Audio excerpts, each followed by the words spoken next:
Hello and welcome to Idaho Bigfoot. I'm your host, Jeb. In today's episode, we are going to be talking about the 5 misconceptions that I hear commonly in the Bigfoot field. Now, these are not the only ones that I hear. We may do a few videos like this down the road. And it's not just Bigfoot believers who say things like this, who have misconceptions that they promote. I've heard plenty of skeptics make claims that aren't quite true either. But I want to be clear, I'm not trying to attack anyone, I'm not trying to belittle anyone, and I'm not trying to act holier than thou. I am merely sharing with you all my thoughts and opinions that have been formed because of my experiences and because of the information that I've found. So if you guys disagree, that's perfectly fine.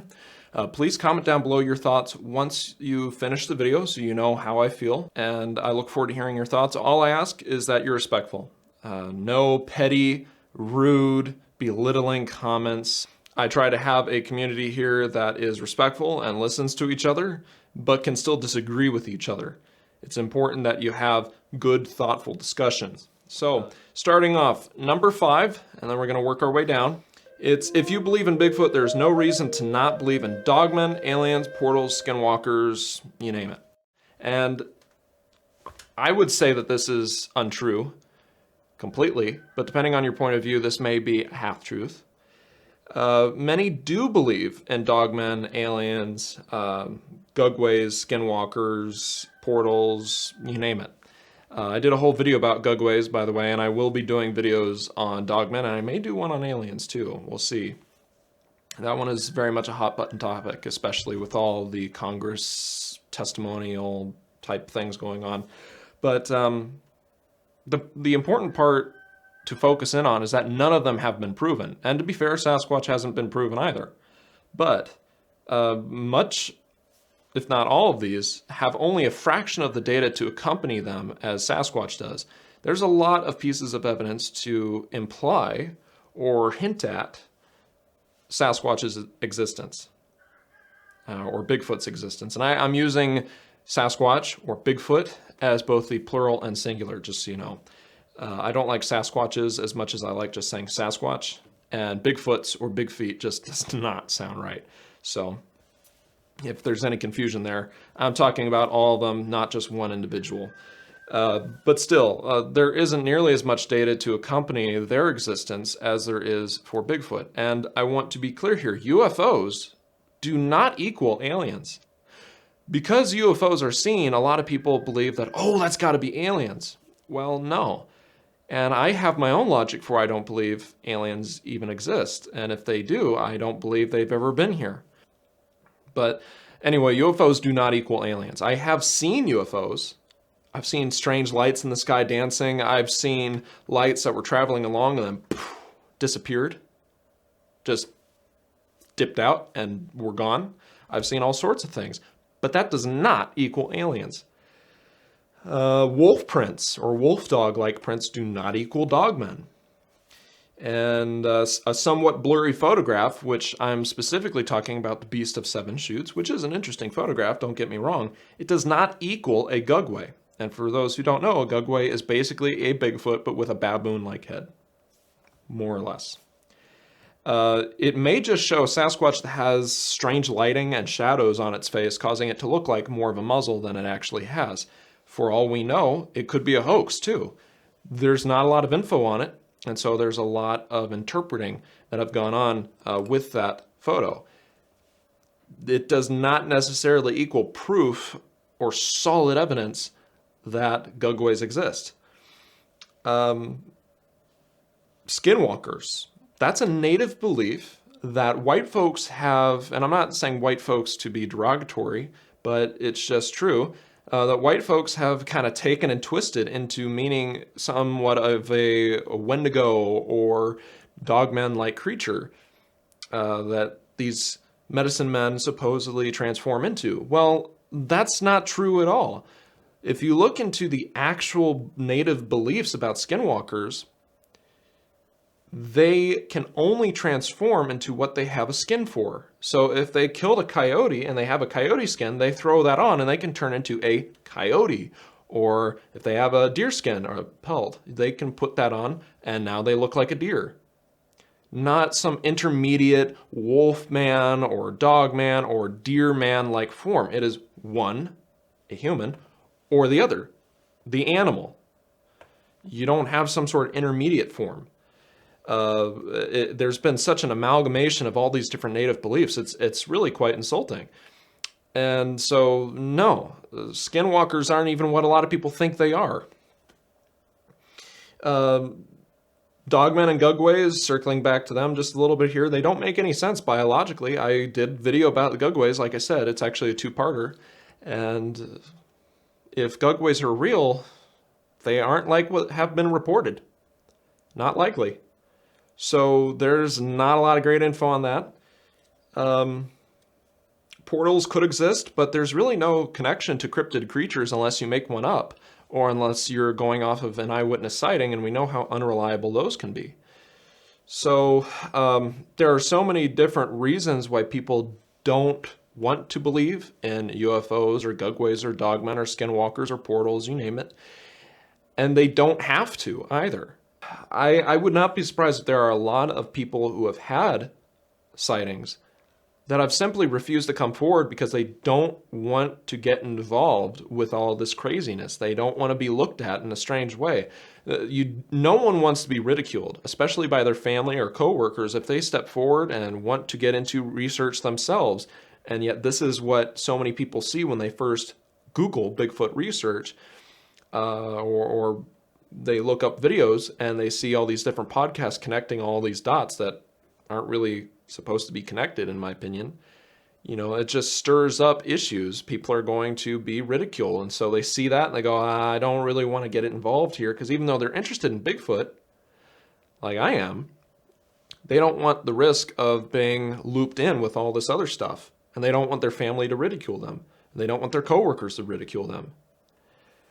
So whether or not it's someone who's had an experience or not, getting involved with Bigfoot research could be a very kind of worrisome thing for a lot of people because of all of those alien, dogman, paranormal type inclusions. They don't want to be one of those people. They just want to look into Bigfoot. And it is certainly possible, don't get me wrong. But from a moment's glance, I could see where a lot of people just don't even want to bother. Number 4, there is so much proof. I've heard this one a few times, and I've been one of those people too, saying, oh, you got DNA, you got hair samples, you got all this. You know, that's not wrong in some ways, but when you really dig into it, there are issues with each one of those, like the DNA studies. I thought that the DNA studies that were referenced were done well. You look into who Melba Ketchum is, and you have to throw out the data. And that's up for you to look into. And I remember seeing a post by her, and again, this is going off of memory, so if I got anything wrong, I do apologize. I don't want to paint someone in a bad light.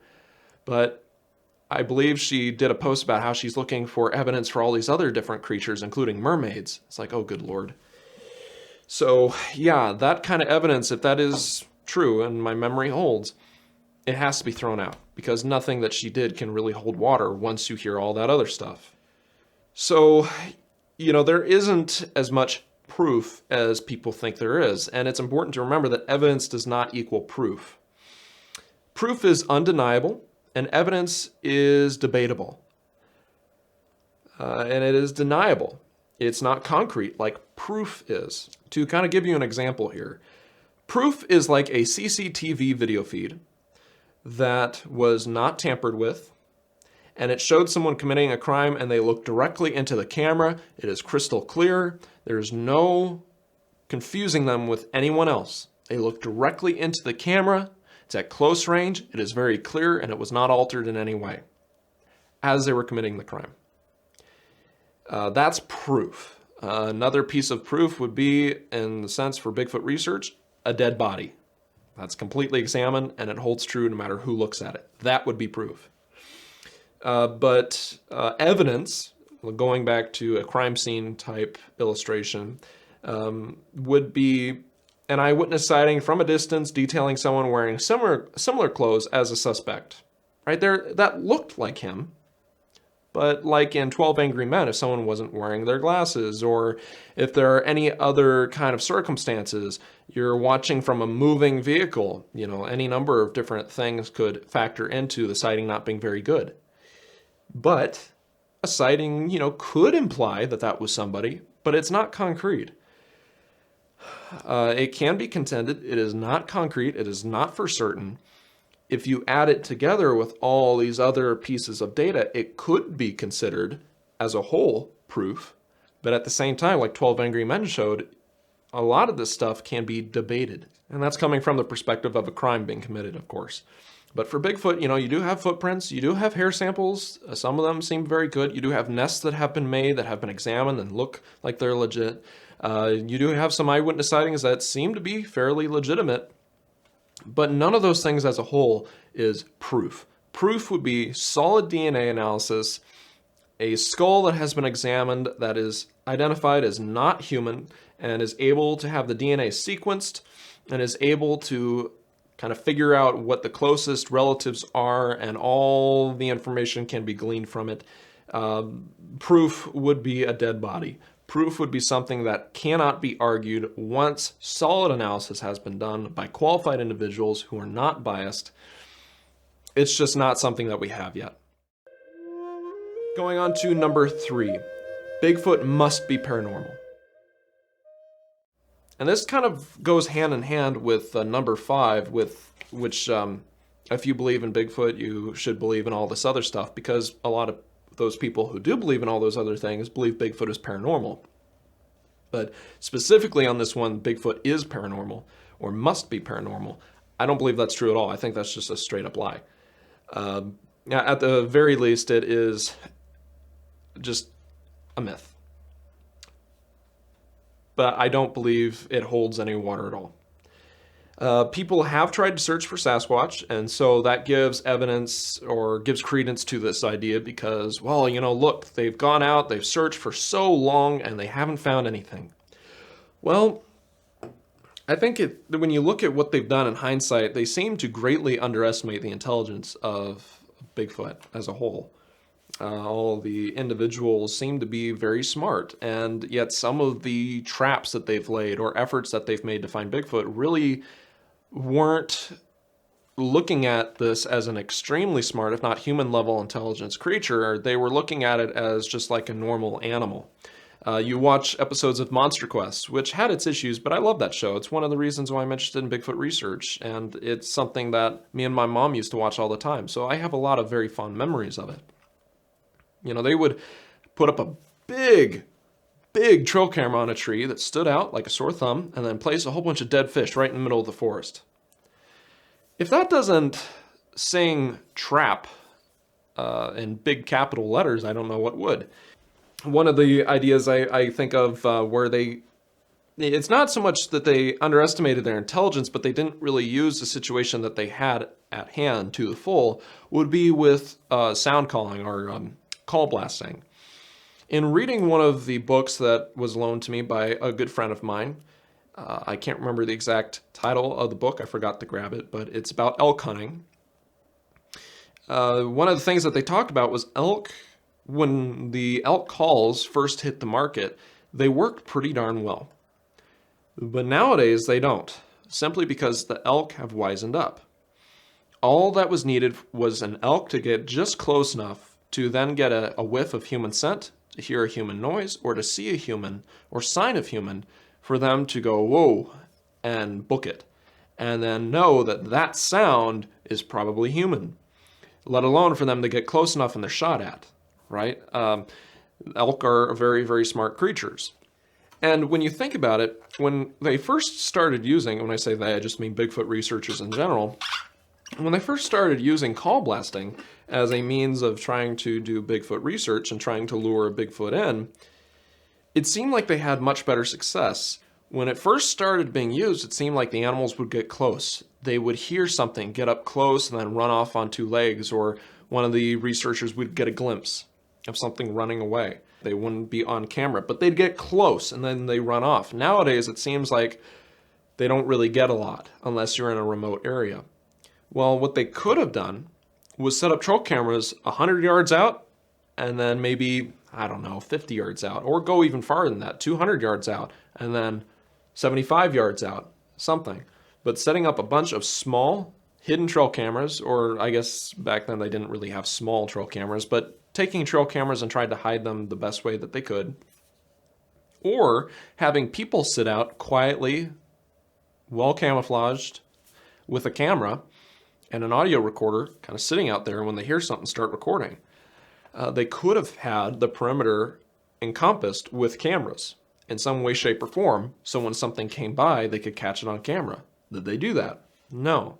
Now I think if you were to try that, unless you were out in the middle of nowhere, you wouldn't get anything. I don't think they'll even try and get close because they can hear the difference, just like elk. If they had done the right thing, and I'm assuming that a lot of these guys didn't do all this, some of them may have, and good on them, kudos to them, but I don't think anyone really did do that. I haven't heard any reports of people setting up cameras ahead of time. But if they did do that, I think you would have had some better pieces of evidence pop up over the years. But they didn't. And now the area has been saturated with that kind of research method, and I think a lot of them, a lot of the Bigfoot in the area have wisened up. I think a lot of these paranormal advocates don't give everyone all the information. There have been plenty of tracks that have been found. They try and claim that trackways just suddenly end. Well, there are a lot of trackways that didn't suddenly end, and people followed them for a very long ways, or at least claim to have followed them for a very long ways. Was it Bob Titmus who followed the trackway at the Patterson-Gimlin film site? I believe that followed them for quite a ways. I think over 200 yards up and down and around. And that's one of the reasons why he believed it was real footage, because those tracks just kept going. Well, if that's true, the film was genuine and the tracks were genuine, and he genuinely did go and search and found all those tracks, that kind of destroys their claim. Another thing is that they don't even really look into how those kind of situations could be explained normally, naturally, logically. Black bears have been known when they are being tracked, they kind of know it. They either hear somebody following them, or they get a whiff of them, they see them, somehow they know someone's following them. They will try to mislead the tracker. They will walk up to a tree and then back off, stepping in their footsteps, backtracking, and then they'll jump off. One guy, I think he said, in the book of the black bear, I think he said that the bear walked up to the tree and then walked back about 75 yards before jumping off and running away. And he never noticed it until he was really examining those tracks closely, and he saw that they were backtracked. But if he hadn't looked very, very, very carefully, he would never have known. He thought that the bear was up in the tree, and he kept coming back to that spot again and again and again. And this is a skilled hunter and tracker who did not realize that the bear had backtracked. I think most of the people who have tried to track Bigfoot aren't good trackers. I know I'm not a great tracker, and probably would never have noticed that for themselves. And therefore, it gives people an argument that isn't well thought out.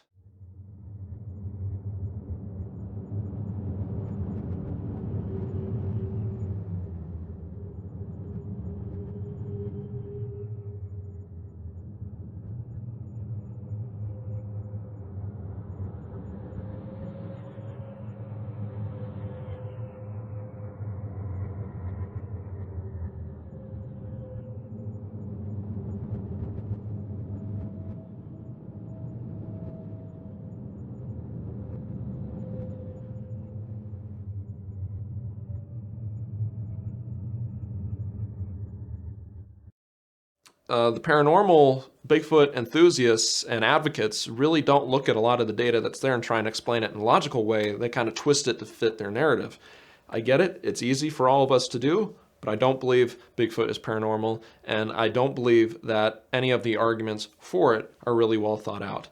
And they're predicated on ideas that don't really hold up.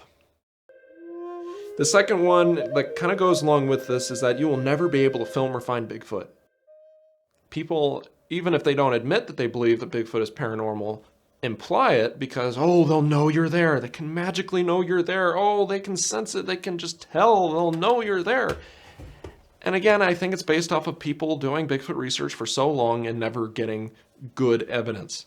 And I say good evidence on purpose because there is some good pieces of evidence. But setting that aside, I think if you aren't camouflaged, you aren't descented, you aren't quiet, you aren't careful to go into an area without being noticed, you aren't going to capture something off guard that is extremely keen on listening to its environment, watching its environment, and probably has a fairly good sense of smell. You aren't going to sneak up on something like that. How could you? I think a large reason why a lot of hunters have good eyewitness sightings is because they are descented, camouflaged, and really quiet. It's just they aren't carrying a camera, they carry a gun, and they're unwilling to shoot it. Some guys have said that it just looked too human. They couldn't bring themselves to do it, and, good for them. I don't blame them one bit. This argument seems to believe that Bigfoot is paranormal without ever coming forward and actually saying it out loud. And I don't believe it. I believe that Bigfoot can be caught off guard just as well as anything else. Why else do you have so many encounters of a Bigfoot crossing the road? It was caught off guard. I know, being out in the woods, it sounds like a UTV could be way over on the other side of the country. It's just such a distant sound. But then you turn your head and then there it is right there. It just pulls right up on you. I know I've had experiences where I was on the trail and I was trying to get out of the way because I swear I heard a UTV coming up on me, or an ATV of some sort. And it's not wide enough for me to just hop off to the side and let somebody go by. I was on my bike, actually, my e-bike. So I was panicking, I was pedaling for my life. I just about collapsed because I just couldn't pedal any harder anymore. It's uphill. I was out of breath. And I turned around and stopped like, I'm so sorry. And there was no one there. And there was no one there for another 5 minutes. It turns out that it was my dad I was hearing that was up ahead of me on his ATV that I was hearing. The sound bounced back, was projecting from behind me. So it sounded like someone was behind me, but in fact, he was way up here ahead of me. But because of the way this holler was shaped, that we were kind of going up on the side of where this trail was, we were kind of up on the side of the holler near the top. The sound just somehow bounced up and around, and it sounded like someone was right behind me. And I don't mean 300 yards. I mean like right there behind me. I was so worried I was pissing him off, but I was like, I can't get out of the way. And I just collapsed after really doing my best. And thankfully no one was there. But, you have instances like that where you just can't tell where the sound is coming from. A Bigfoot gets confused and just decides, okay, I'm just going to cross. And then that's when the car comes, because we all make mistakes. If Bigfoot is real, it can make mistakes. Hence why there are so many eyewitness sightings of them crossing roads or you name it. It's not like they're perfect. I think it's at best a silly myth, and I think it should be disregarded. I just think that you have to really work hard to try and outsmart them. And you have to do everything you can to not give them the ability to figure out you're there. And even if you do everything right, you may just be in a bad spot.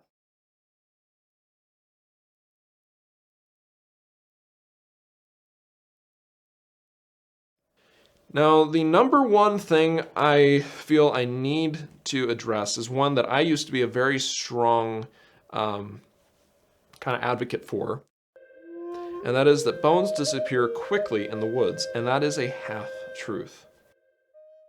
The reason I say that is that depending on the time of year and how many animals are in the area, you may or may not find that the bones disappear quickly. Porcupines may or may not want to eat the bones. The reason that they gnaw on bones is to obtain trace minerals and things like calcium and sodium from those bones, and they do it sometimes to sharpen their teeth, but otherwise they eat and gnaw on and chew on bone because they need something. If they're satiated, or maybe not satiated, but saturated with all those minerals in their body, they don't need to eat those bones anymore, so they won't. It's springtime when porcupines are the most sodium depleted, and that's when they're drawn to things like salt-laden vegetation alongside the roadside, which is one of the reasons why there are so many dead porcupines in the spring, which is really sad. I love porcupines. But it's also the time of year when a lot of bones are going to be eaten. Potentially. But it all depends on the spot. Are there any porcupines in that spot? You don't know. Are there other piles of bones that they will try and go to instead because it's easier, they're more accessible? Where was the body dumped? Or maybe not dumped, but where did the animal die? Is it in a spot that's hard to reach for other predators? Or is it in a spot that's easy to reach for predators? And not just predators like wolves that will try and crunch the bone or move the bone, or bears that will try and crunch and move the bones, but again, porcupines. Is it somewhere that they'll even want to try and go to, or is it somewhere they'll feel exposed and so we'll just try and go somewhere else where the food is more easy to access? It's completely dependent on the mood of the animals, the thought process that they go through, which who knows what they're thinking. And as far as other rodents like squirrels and voles, they do eat bones as well for similar reasons. But if they don't need calcium or sodium, they're probably not going to mess with it.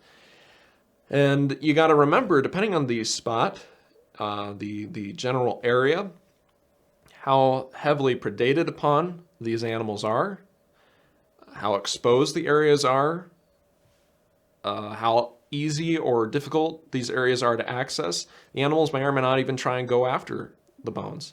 So there's a possibility that if a Bigfoot goes up, way up to the top of this area, this hill or mountain, to die, if it's difficult for other animals to get to, or the scent from the decaying body just doesn't transfer to where the animals that are most likely to try and eat it, like the wolves or bears in the area are, it could go without being predated upon. It's just going to slowly rot. And then you leave it up to the rodents to try and eat it. And then the rodents may or may not want to eat it. It's very dependent on all these different little pieces of or situational issues. It's very dependent on situational issues. Now, this next piece of information I grabbed from a page on the internet, but it seems like a pretty good source. It says, it is true, however, that the bones can be hard to identify. Squirrel gnawing can drastically affect human skeletal remains that are left to the elements. They might also scatter the bones away from the original site, disturbing the integrity of the skeleton. The damage rodents can cause and tooth marks they leave, sharp as knife strikes, can compound and inform crime scene investigators. How often does a forensic anthropologist see gnawing damage on bone?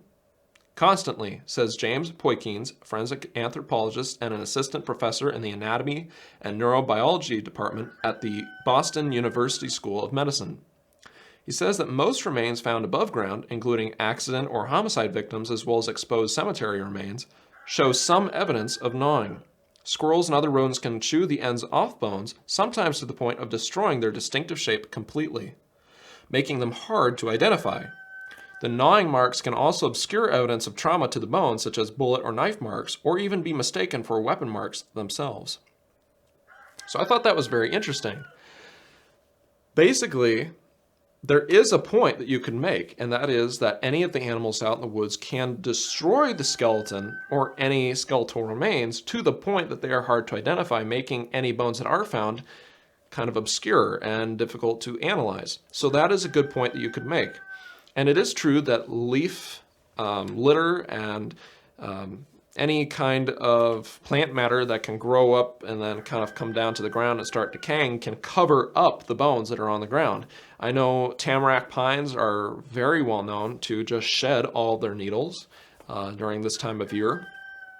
You also have just ponderosa pines with, dead tree branches. All the pine needles on there will shake off when a windstorm comes through. That can always cover things up. Depending on where you're at, there are a lot of pine needles on the ground. In the south, you have a ton of tree leaves that will fall off the trees and just cover everything. So, things on the ground can then be covered up. But a lot of bone matter doesn't just disappear. I have found skulls, jawbones, antlers, teeth, although usually they're accompanied by the skull. I found leg bones, I found scapulas, I found vertebrae, all sorts of different bone matter pieces out in the woods. Some of them do appear to be very, very recent. I did find a couple elk bones, I think they were elk bones, right on the road this year that looked like they had almost like bone cancer type growths to them. They looked really weird, but you could still see the blood on them. They were eaten away like that, but the bones themselves were still there. And I think they're elk, not just because of the size, but right there next to those two pieces of bone, there was an elk leg, which still had the fur on it. The bone cancer type growths were very strange. Those were very recent bones, but I have also found bones that had a ton of moss growing on them. Enough to where I would imagine they've been out there for probably 3 to 5 years, if not more than that. So, bones can disappear quickly. Bones can last for a long time.